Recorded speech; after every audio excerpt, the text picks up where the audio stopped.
Hello everyone. बहुत सारे लोगों का क्वेश्चन था कि दरोगा की तैयारी कैसे करें, क्लास लें, कोचिंग लें, कैसे बुक सेलेक्ट करें, ये वो।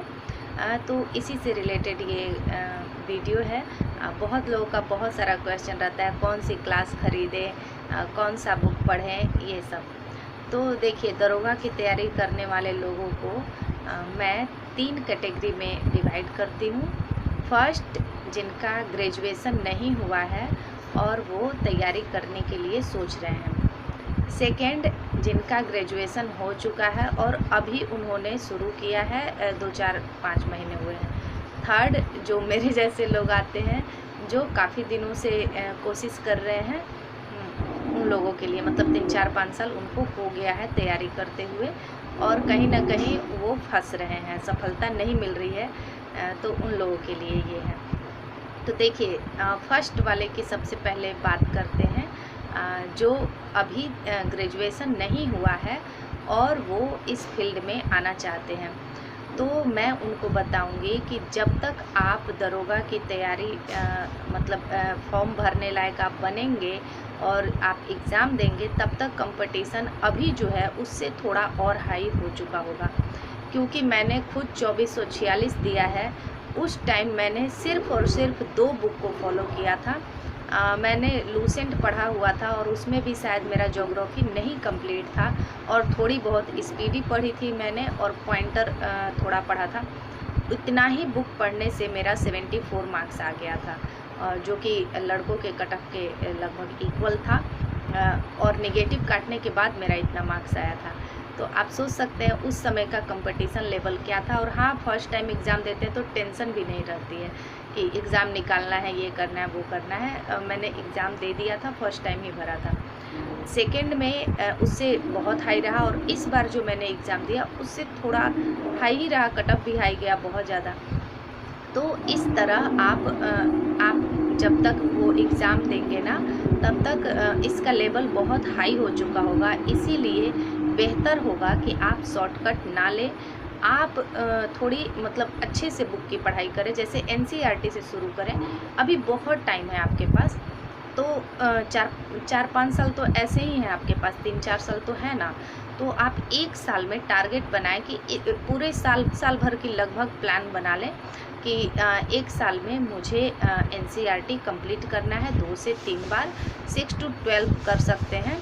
अब बोलेंगे कि एनसीईआरटी पढ़ेंगे तो यूपीएससी भी निकलेगा, बिल्कुल निकलेगा। आप टारगेट ऊंचा ही रखिए, ताकि आपके जो भी नीचे के उसके फॉर्म है, बीपीएससी, यूपीएससी रखेंगे या बीपीएससी रखेंगे तो दरोगा, एसएससी, जो भी ये सब है ना, जीके जीएस से रिलेटेड जितने भी वैकेंसी है वो आपके क्लियर हो जाएंगे, और तब तक इसका लेवल इंक्रीज हो जाएगा। आप बिलीव मानिए इस चीज़ पे। समय है तो उसको यूटिलाइज़ कीजिए, ठीक है। फिर उसके बाद वन लीनियर जितने भी बुक्स हैं आपके, सबसे पहले तो लूसेंट को पढ़ना ही पड़ेगा। लूसेंट हर एग्ज़ाम की अभी भी बेस है और आगे भी रहेगा। हर तैयारी करने वाले के स्टडी टेबल पे आपको एक लूसेंट ज़रूर मिलेगा, तो उसको भी पढ़ना पड़ेगा। तो इस तरह से आप अपने बुक को ऐड करते रहिएगा। खुद में आदमी सोचता है ना कि अच्छा ये बुक पढ़ लिए, तो थोड़ा ऐड करता है, लेकिन हाँ, रिवीजन मस्ट है। एक बुक को कम से कम 10 से 20 बार, जितना मल्टीपल रिवीजन कर सके आप कीजिए, ठीक है। अब सेकंड वाले का बात करते हैं। जिनका तैयारी के 2-4 महीने अभी हुए हैं, वो सोच रहे हैं क्लास करें, कोचिंग करें। पहले वाले के लिए भी इसमें कुछ बातें हैं। तो देखिए, अगर आपके पास अभी थोड़ी सी टाइम है और अभी आपको बहुत सारा डिस्ट्रैक्शन है, कन्फ्यूजन है, ये पढ़े, वो पढ़े, वो पढ़े, तो आप क्या कर सकते हैं, एक क्लास ज़रूर कोई भी पकड़िए। क्योंकि क्लास पकड़ने से ना आपको टीचर एक सही डायरेक्शन में ही, उतना ही जितना उसका सिलेबस है, जिस चीज़ की आप तैयारी कर रहे हैं उसी को वो उतना ही पढ़ाएंगे। जिससे आपको क्या होगा कि आपको एक पता चल जाएगा, एक मार्क मिल जाएगा कि हाँ, यहाँ से यहाँ तक ही मुझे पढ़ना है, इसकी यहाँ सिलेबस है लिमिटेड। आपको एक सर्कल में ही उतना ही में आपको वर्क करना पड़ेगा, नहीं तो जीके जीएस अथाह समुद्र है। आप पढ़ते रहेंगे तो पढ़ते ही रह जाएंगे। तो जो बिगनर्स हैं उनके लिए ये बेस्ट है। कोई भी एक अच्छी कोचिंग पकड़िए, सारे टीचर्स लगभग बेस्ट ही होते हैं, वो अपना अच्छा देते हैं, 100% देते हैं। तो आप कोई भी एक teacher, Khan sir, Rahman sir, जो भी आपको ज्ञान बिंदु, कौटिल्य जो भी पकड़ना है वो पकड़ सकते हैं। मैंने तो नहीं क्लास लिया है, तो मैं सारे टीचर्स का वैसे भी रिस्पेक्ट करती हूँ, क्योंकि मैं खुद एक टाइम पे टीचर रह चुकी हूँ। तो सारे टीचर अपना बेस्ट देते हैं। डिपेंड करता है आप पे कि आप उनके बताए हुए चीज़ों को किस तरह से अपने अंदर लेते हैं, किस तरह से फॉलो करते हैं, रिवीजन करते हैं, पढ़ाई करते हैं। बाकी सारे टीचर अच्छा पढ़ाते हैं, ठीक है। तो आपको एक कोचिंग लेना चाहिए, फिर उसके बाद उनके तो नोट्स वगैरह पढ़ने ही चाहिए, और बाकी जो भी बुक्स है ना वो सब भी फॉलो कीजिए, जैसे घटना चक्र, लूसेंट, ये सब बुक आपको वन लिनियर और ये प्रैक्टिस के तौर पे ज़रूर फॉलो करना चाहिए, ठीक है। और तीसरे जो लोग आते हैं, जो लोग बहुत दिन से तैयारी करें जैसे हम लोग, तो मैंने कोई भी तैयारी किसी भी टीचर के पास जाके नहीं किया।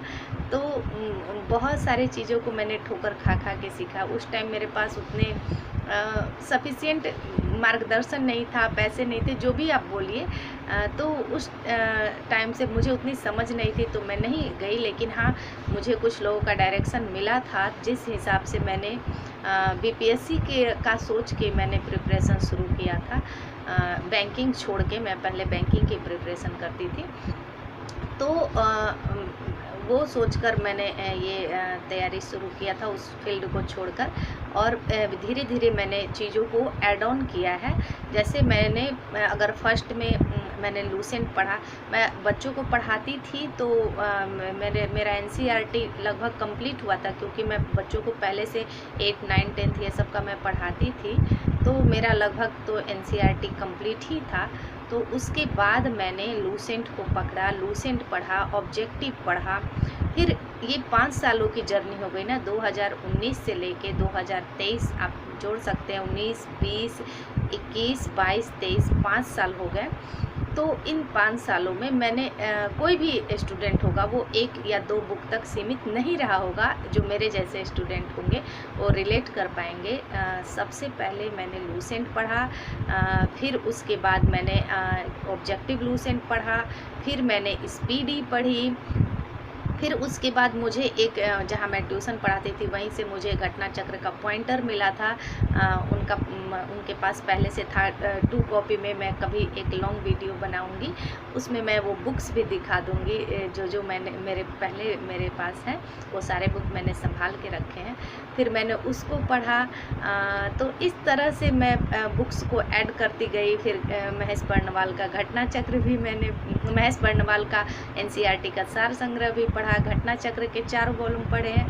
तो ऐसा नहीं है कि मैं ये इतने सारे बुक्स आपको पढ़ने के लिए बोल रही हूँ, पर होता है ना कि जैसे मेरा नहीं हो रहा था, तो मैं कुछ चीज़ें हर एक साल, जैसे एक बुक को तो मैंने बहुत बार ये सारे बुक्स पढ़े हैं, तो उसमें ऐड करती गई। जैसे मेरे पास टाइम था, अब 4 साल 5 साल एक ही बुक को थोड़ी पढ़ पाएंगे, पढ़ ही रहे उसको तो बहुत बार पढ़ लिया, तो फिर होता है कि चलो कुछ ऐड कर लेते हैं। तो उस तरह से मेरे ये इतने सारे बुक्स हो गए, और मैंने इन सारे बुक्स को बहुत बार पढ़ा है। अभी एनसीईआरटी का जो महेश बर्णवाल का सार संग्रह है, उसमें मैंने 2 सब्जेक्ट को कम से कम 6 से 7 बार पढ़ा है। 2 ही सब्जेक्ट अभी मैं कर पाई हूँ, क्योंकि मैं एक सब्जेक्ट को उठाती हूँ तो कम से कम 6 से 8 बार उसको रगड़ के पढ़ती ही हूँ, फिर दूसरा सब्जेक्ट ऐड करती हूँ न्यू बुक में।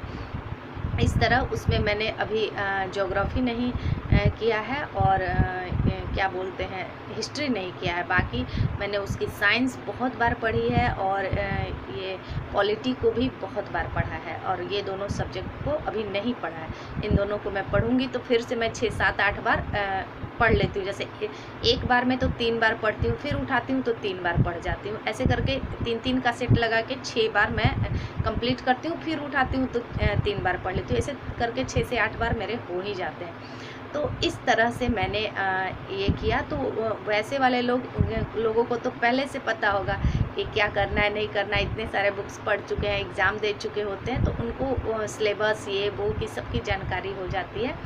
नए वाले लोग यही करें, जो एकदम नए हैं, जिनको बहुत टाइम है, अभी 4-5 साल टाइम है, तो वो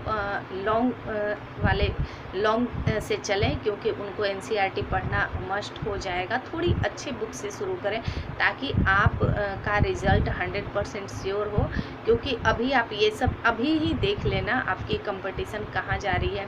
हम लोग धीरे धीरे बुक्स ऐड कर के यहाँ तक पहुँचे। ऐसा नहीं है कि बहुत सारे लोगों का सिलेक्शन हुआ है, सिर्फ बताते हैं कि लूसेंट और घटना चक्र पढ़ने से, या लूसेंट या दृष्टि का पढ़ने से, या जो भी 1 या 2 बुक के कॉम्बिनेशन से। लेकिन आप यकीन मानिए, इसके अलावा वो और भी चीज़ें यूट्यूब से देखते हैं, सेट लगाते हैं, उसके नोट्स बनाते हैं, उनकी जो गलतियां होती हैं उनके नोट्स बनाते हैं। वो कहीं ना कहीं का क्लास जो फ्री में अवेलेबल है वो भी देखते हैं। देखिए, बताते लोग सीमित चीज़ें हैं, लेकिन वो करते बहुत सारी चीज़ें हैं, वो सब वो काउंट नहीं आपको करा पाते।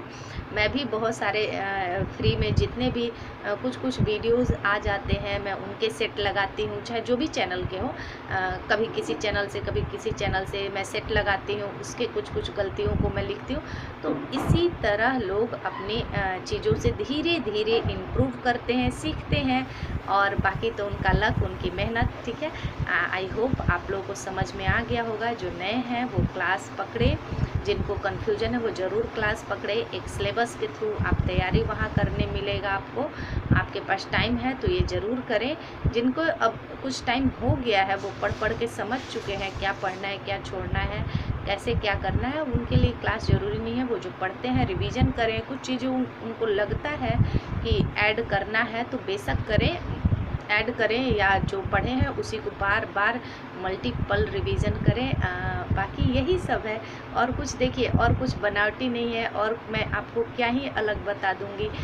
और कोई इसमें रॉकेट साइंस नहीं है। बस कंसिस्टेंट रह के लगातार चीज़ों को करना है, पढ़ना है, रिवीजन करना है, अपनी गलतियों से सीखना है, सेट लगाना है। बस यही है दरोगा का मूल मंत्र मेरे ख्याल से।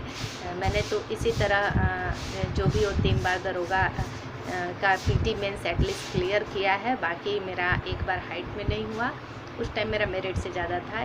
दूसरे टाइम में मैं मेरिट से छठी, और तीसरी बार अभी तो रनिंग का तैयारी कर रही हूँ।